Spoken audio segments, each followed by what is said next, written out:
Hey, look at this. Both Jerome Powell and the crypto report just dropped this huge nothing burger. But hold on, is it really a nothing burger though? Because there are some aspects inside this crypto report not mentioned in the fact sheets that everybody's talking about. And Jerome Powell's speech might be better than you think. In this episode of Crypto News in a Flash, an article on Ripple's website says that 90% of finance leaders surveyed say that the blockchain and digital assets will have a significant impact in 3 years. Coinbase's nano derivatives will launch on August 18th for Solana and XRP. And today is Ethereum's 10th birthday. Woo! So, President Trump's crypto report dropped today. First, I'm going to summarize the report from the fact sheet.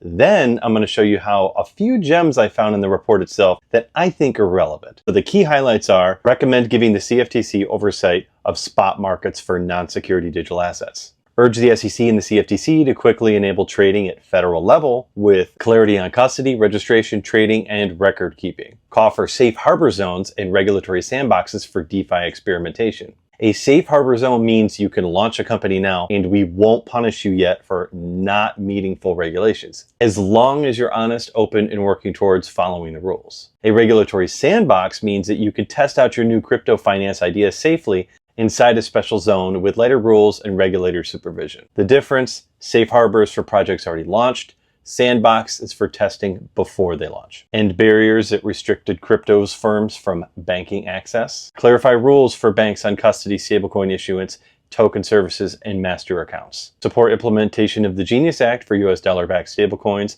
and push Congress to pass the Anti-CBDC Surveillance State Act, banning the digital dollar issuance by government. Direct the Treasury of IRS to simplify tax rules on mining, staking, coin wrapping, and de minimis transactions, which means tiny purchases like buying your coffee with crypto. Right now, even a $3 crypto purchase could trigger capital gains tax. This reform would exempt small transactions from taxes, so that is indeed a much needed change. Clarify responsibilities around AML and CFT in DeFi and self-custody scenarios. AML is anti-money laundering and CFT is countering financing terrorism. This issue right here is exactly why Ripple has never used their own liquidity pools. David Schwartz even posted about it today, saying even Ripple can't use the XRPL DEX for payments because they can't be sure a terrorist won't provide the liquidity for payment. So this would be a much needed clarity. And last but not least, Bitcoin reserve and stockpile. Support the creation of a strategic Bitcoin reserve using government seized coins. Nothing new here. This is all stuff we already knew though. Now, the things in the report that I thought was interesting, but not mentioned in the fact sheet. The number of successful monthly transactions on public blockchains reached highs of 3.8 billion in early 2025, a 96% increase of the year before, around the return of Trump administration. The first quarter of 2025 saw venture capitalists deploy 4.8 billion into crypto and blockchain-focused startups, supporting industry forecasts of a 70% year-over-year increase in total venture dollars invested. It has extremely anti-CBDC verbiage, such as discourage, oppose, and prohibit the ability of any agency from undertaking the action to establish, issue, promote any CBDCs in the United States or abroad. Support legislation prohibiting the adoption of any CBDCs, and examine the extent to which U.S. federal agencies, including the banking agencies, and relevant international financial institutions have engaged in CBDC research or pilot programs contrary to the policies set forth in Executive Order 14178. So they're going to go after them if they've been pursuing CBDCs.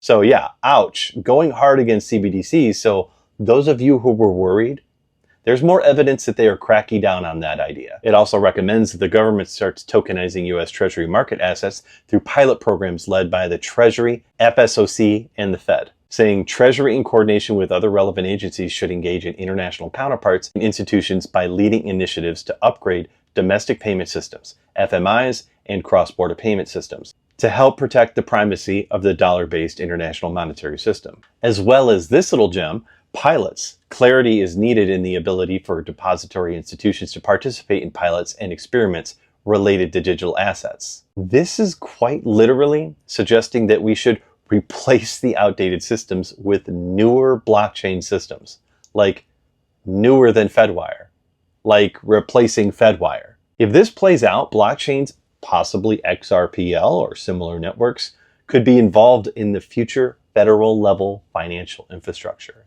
Yeah.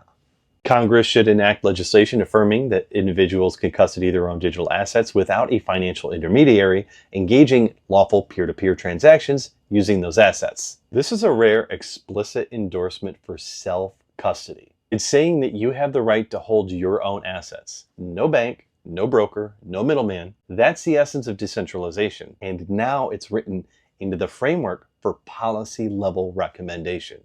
So overall, this is a super positive crypto report. And speaking of positive, even Jerome Powell today during his long meeting, despite people focusing on FUD, he was a lot more positive than people give him credit for. I cut up his whole speech down to like a 1-minute info dump on his positive and relevant points. You take a listen and you tell me if you think he's more positive than his previous sessions. Despite elevated uncertainty, the economy is in a solid position.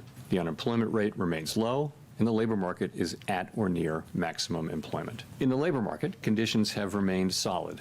The unemployment rate at 4.1% remains low and has stayed in a narrow range over the past year. Overall, a wide set of indicators suggests that conditions in the labor market are broadly in balance and consistent with maximum employment. Services inflation has continued to ease, while increased tariffs are pushing up prices in some categories of goods. Beyond the next year or so, however, most measures of longer-term expectations remain consistent with our 2% inflation goal. A reasonable base case is that the effects on inflation could be short-lived, reflecting a one-time shift in the price level. But it is also possible that the inflationary effects could instead be more persistent, and that is a risk to be assessed and managed. Our obligation is to keep longer-term inflation expectations well anchored and to prevent a one-time increase in the price level from becoming an ongoing inflation problem. For the time being, we're well positioned to learn more about the likely course of the economy and the evolving balance of risks before adjusting our policy stance. In coming months, we will receive a good amount of data that will help inform our assessment of the balance of risks and the appropriate setting of the federal funds rate. Hi, Victoria Guido with Politico. When it comes to the renovations of the Federal Reserve's headquarters that the administration has been looking into, do you see their interest in that issue as being directly tied to the president's push to get you to lower interest rates? Not for me to say. I will say we had a nice visit with the president. It was an honor to host him. It's not something that happens very often at the Federal Reserve to have the president come over, let alone to visit a building. But it was a good visit. I was quite pleased to have the president say multiple times that what he really wanted to see was us getting this construction completed as soon as possible. That is our focus, and that's what we're going to do. He met with Trump, and now he doesn't have anything negative to say. I think the rates are going down in September. I think whatever they worked out cut down on that tension that they've had recently. Maybe they're playing nice now. We'll see. And one last thing for you guys all watching.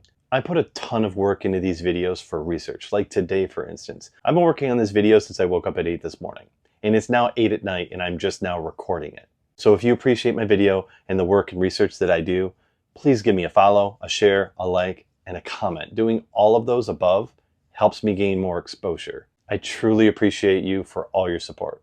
Wealth, love, and authenticity to you all.